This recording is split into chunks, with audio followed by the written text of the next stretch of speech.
The death toll in the devastating North Bengal floods has risen to 28. এটাই তাহলে কেন north বেঙ্গলের বহু মানুষ মনে করে যে তারা সাউথ বেঙ্গলে বিশেষ করে কলকাতার তুলনায় নেগলেক্টেড, গভর্নমেন্টের অ্যাটেনশন সেভাবে দেয়নি বলে ডেভেলপমেন্ট মডেল কলকাতাকে শিলিগুড়ির মতো গুরুত্বপূর্ণ কমার্শিয়াল সেন্টার তারপরে ইকোসিস্টেম সেখানে গড়ে ওঠে। নর্থ বেঙ্গলের সমস্যা বলে মোটামুটি সমস্ত ডিস্ট্রিক্টই আজকের দিনে পিছিয়ে পড়া ডিস্টেন্স। জলপাইগুড়ি থেকে কলকাতার দূরত্ব প্রায় 600 কিলোমিটার। আলিপুরদুয়ার এবং দার্জিলিং এর পরিবর্তনের পর নর্থ বেঙ্গলকে কেন্দ্র করে একাধিক বড় ডেভেলপমেন্ট প্রপোজাল সামনে এসেছে।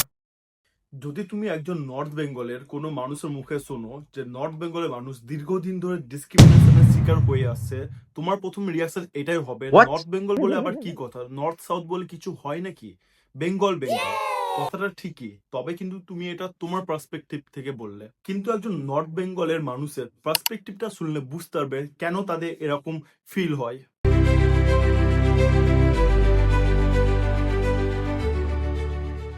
নর্থ বেঙ্গল পশ্চিমবঙ্গ তথা ভারতের একটা অন্যতম গুরুত্বপূর্ণ রিজিয়ন। চা শিল্প, ফরেস্ট, ট্যুরিজম, ইন্টারন্যাশনাল বর্ডার এবং স্ট্র্যাটেজিক ভ্যালু সবকিছু মিলিয়ে নর্থ বেঙ্গলের গুরুত্ব অনেক। এত স্ট্রেংথ থাকা সত্ত্বেও নর্থ বেঙ্গলে কিছু মানুষ মনে করে যে তাদের রিজিয়ন সাউথ বেঙ্গল স্পেশালি কলকাতার তুলনায় সেই লেভেলের অ্যাটেনশন বা ডেভেলপমেন্ট পায়নি। কেন তাদের এরকম ফিল হয় সেটা বুঝতে গেলে নর্থ বেঙ্গলের মানুষদের পার্সপেক্টিভটা জানাটা খুবই জরুরি। 8খানা ডিস্ট্রিক্ট এই নর্থ বেঙ্গলের আন্ডারে আসে, যেমন দার্জিলিং, জলপাইগুড়ি, কালিম্পং, আলিপুরদুয়ার, কোচবিহার, উত্তর দিনাজপুর, দক্ষিণ দিনাজপুর এবং মালদা।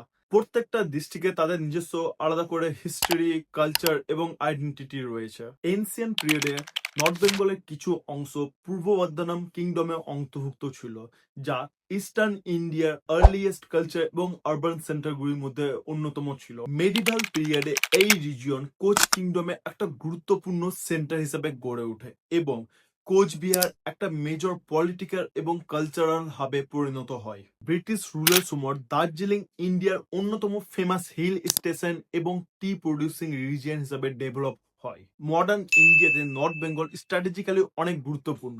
1947 সালে বেঙ্গল পার্টিশন হবার পর শিলিগুড়ি কোঅর্ডিনেট, যেটাকে অনেকে চিকেন নেক বলে চেনে, মেনল্যান্ড ইন্ডিয়াকে নর্থ ইস্টার্ন স্টেটের সঙ্গে যুক্ত রাখে একমাত্র ল্যান্ড কানেকশন হয়ে ওঠে।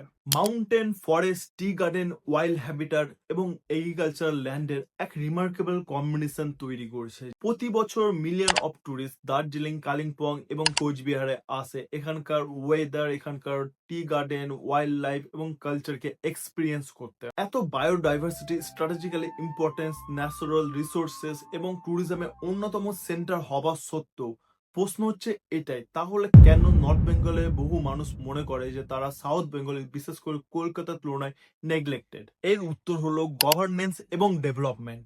নেচার নর্থ বেঙ্গলকে মাউন্টেন, ফরেস্ট, রিভার এবং টি গার্ডেনের মতো অন্যতম ন্যাচারাল রিসোর্স উপহার দিয়েছে, কিন্তু গভর্নমেন্টের অ্যাটেনশন সেভাবে দেয়নি। অনেকের মতে ওয়েস্ট বেঙ্গলের ডেভেলপমেন্ট মডেল দীর্ঘদিন ধরেই কলকাতা কেন্দ্রিক। ইকোনমিক ডেভেলপমেন্ট, ইনভেস্টমেন্ট, ইনস্টিটিউশন এবং অপরচুনিটিসে একটা বড় অংশ কলকাতা এবং সারাউন্ডিং ডিস্ট্রিক্টকে কেন্দ্র করে গড়ে উঠেছে। রাজ্যের রাজধানী হিসাবে কলকাতা পশ্চিমবঙ্গের অ্যাডমিনিস্ট্রেটিভ, ফাইন্যান্সিয়াল, এডুকেশন এবং কমার্শিয়ালের মেন সেন্টার। রাজ্যের অধিকাংশ গুরুত্বপূর্ণ সরকারি দপ্তর, কর্পোরেট দপ্তর, universities, specialist hospital, IT parks এবং লার্জ ইনফ্রাস্ট্রাকচার প্রজেক্ট কলকাতা এবং তার আশেপাশের অঞ্চলকে কেন্দ্র করে গড়ে উঠেছে। যদিও নর্থ বেঙ্গলের জন্য নর্থ বেঙ্গল ডেভেলপমেন্ট ডিপার্টমেন্টের মতো রিজিয়নাল অ্যাডমিনিস্ট্রেটিভ সেন্টার রয়েছে, তবুও অধিকাংশ অ্যাডমিনিস্ট্রেটিভ অ্যাক্টিভিটিস এবং policy level decision making Kolkata থেকে পরিচালিত করা হয়। টু বি অনেস্ট, এটা কোনো অস্বাভাবিক বিষয় নয়।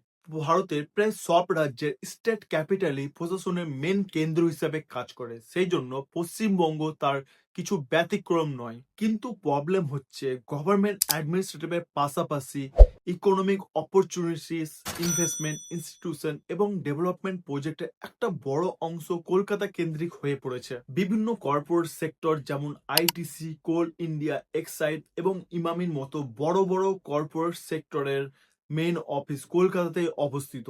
একই ট্রেন্ড দেখা যায় আইটি সেক্টরেও। টিসিএস, ইনফোসিস, উইপ্রো এবং আইবিএম এর মতো বড় বড় গ্লোবাল ফার্ম তাদের অফিসের পরিচালনা এখান থেকেই করে। সেখানে নর্থ বেঙ্গলে শিলিগুড়ির মতো গুরুত্বপূর্ণ কমার্শিয়াল সেন্টার থাকলেও কলকাতার মতো সেই অনুযায়ী আইটি ইনভেস্টমেন্ট বা কর্পোরেট ইকোসিস্টেম সেখানে গড়ে ওঠেনি। অনেকের মতে স্ট্র্যাটেজিক লোকেশন এবং ইকোনমিক পোটেনশিয়াল থাকা সত্ত্বেও শিলিগুড়িকে সেই অনুযায়ী টেকনোলজি বা কর্পোরেট হাব হিসাবে তৈরি করা হয়নি। শুধু নর্থ বেঙ্গলই নয়, ওয়েস্টবেঙ্গলের বাকি অন্যান্য অংশেও কলকাতার সমতুল্য ইন্ডাস্ট্রি বা কর্পোরেট হাব গড়ে তোলা হয়নি। এই কনসেন্ট্রেশন খালি অ্যাডমিনিস্ট্রেটিভ বা কর্পোরেট সেক্টরের মধ্যে সীমাবদ্ধ নয়, গুরুত্বপূর্ণ পাবলিক সার্ভিস যেমন হেলথ কেয়ার এবং এডুকেশনের মধ্যে এই প্রভাব স্পষ্ট লক্ষ্য করা যায়। প্রায় 48খানা গভর্নমেন্ট হসপিটাল, 366খানা private hospital, specialist centre, super specialist hospital নিয়ে কলকাতা বহু দশক ধরে ওয়েস্ট বেঙ্গলের প্রধান মেডিকেল ডেস্টিনেশন হিসেবে কাজ করে চলেছে। সেখানে নর্থ বেঙ্গল মেডিকেল কলেজ এবং শিলিগুড়িতে বেশ কিছু প্রাইভেট হসপিটাল থাকা সত্ত্বেও বহু স্টাডি দেখিয়েছে নর্থ বেঙ্গলে এখনো কোয়ালিটি হেলথ কেয়ার অ্যাক্সেস এবং হেলথ ইনফ্রাস্ট্রাকচার সীমাবদ্ধতা একটা বড় সমস্যা রয়ে গেছে।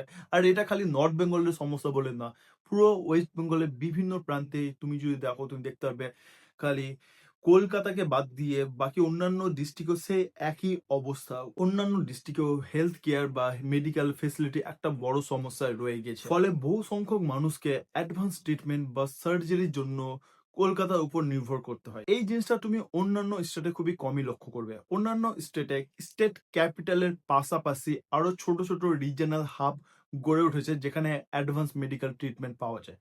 কিন্তু আমাদের ওয়েস্ট বেঙ্গলের সমস্যাটা এটাই, আজকের দিনেও যদি কোনো রকম মেডিকেল এমার্জেন্সি চলে আসে তাহলে আমাদেরকে কলকাতার উপরেই নির্ভর হতে হবে। এই একই প্যাটার্ন তুমি হায়ার এডুকেশনের মধ্যেও দেখতে পাবে। নর্থ বেঙ্গলে বিশ্ববিদ্যালয়ের অভাব নয়। University of north Bengal, Uttarbanga Krishi Viswavidyalaya, Coochbehar Pancham Barma university, Raiganj university, Alipurduar university এই অঞ্চলে উচ্চশিক্ষার গুরুত্বপূর্ণ ভূমিকা পালন করে চলেছে। কিন্তু nationally recognise institution, research facility এবং একাডেমিক রেপুটেশনের দিকে তাকালে একটা অন্য ছবি সামনে আসে। University of Kolkata, Jadavpur university, presidency university, IISER Kolkata এবং ইন্ডিয়ান স্ট্যাটিস্টিক্যাল ইনস্টিটিউশনের মতো প্রতিষ্ঠানগুলো খালি ওয়েস্ট বেঙ্গল না, পুরো ভারতের মধ্যে অন্যতম প্রেস্টিজিয়াস একাডেমিক ইনস্টিটিউট হিসেবে পরিচিত। ফলে কলকাতা ধীরে ধীরে ওয়েস্ট বেঙ্গলের মধ্যে primary centre for higher education এবং রিসার্চ হিসাবে গড়ে উঠেছে, যার ফলে নর্থ বেঙ্গল তথা ওয়েস্ট বেঙ্গলের বিভিন্ন প্রান্তের বহু ছাত্রছাত্রীদের জন্য